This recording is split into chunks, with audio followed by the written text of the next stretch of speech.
तो ड्रीम 11 पर बड़ी खबर आई, एक नहीं, दो नहीं, तीन बड़ी अपडेट लाई। कोर्ट का फैसला, मनी कॉन्टेस्ट और नए नियम। जी हां दोस्तों, भारत की रियल मनी गेमिंग इंडस्ट्री एक बार फिर चर्चा में। अब ड्रीम 11, माई 11 सर्कल और दूसरी गेमिंग कंपनियों के लिए हाल ही में एक बड़ी खबर आई है। मामला जुड़ा है जीएसटी विवाद से, और ये विवाद कोई छोटा मोटा नहीं है, करीब 2.5 लाख करोड़ रुपए का। अब सवाल ये है, आखिर विवाद क्या है और सुप्रीम कोर्ट के फैसले से कंपनियों को राहत मिली है या फिर नहीं, आइए समझते हैं। दरअसल जीएसटी विभाग का कहना था कि ऑनलाइन गेमिंग में जब भी कोई खिलाड़ी दांव लगाता है तो वो एक नया टैक्सेबल इवेंट है, मतलब हर बैट पर टैक्स।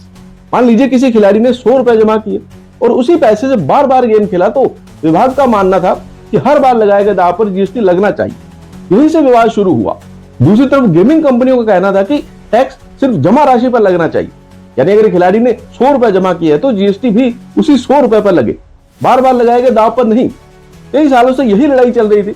अब आते हैं हाल ही के फैसले पर। सुप्रीम कोर्ट की सुनवाई में रूल 31B का जिक्र हुआ और यही नियम गेमिंग कंपनियों के लिए एक उम्मीद की किरण माना जा रहा है। विशेषज्ञों का मानना है कि अगर टैक्स की गणना सिर्फ डिपॉजिट के आधार पर हुई तो कंपनियों की देनदारी काफी कम हो सकती है। कुछ अनुमान तो 40 से 50% तक राहत की बात भी करते हैं। लेकिन यहाँ पर बात समझना जरूरी है, मामला भी खत्म नहीं हुआ।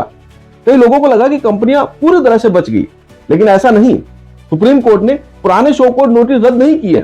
कोर्ट ने कहा कि अधिकारियों को नए आधार पर टैक्स की गणना करनी होगी, यानी अब असली लड़ाई कोर्ट रूम से बाहर होगी, जीएसटी अधिकारियों के सामने होगी।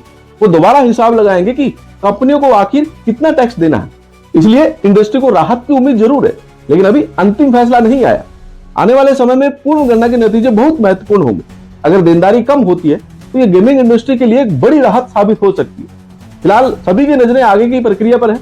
देखना होगा विभाग नए नियमों के आधार पर क्या फैसला करता है। आप इस मामले पर क्या सोचते हैं, अपने राय कमेंट में जरूर बताइएगा।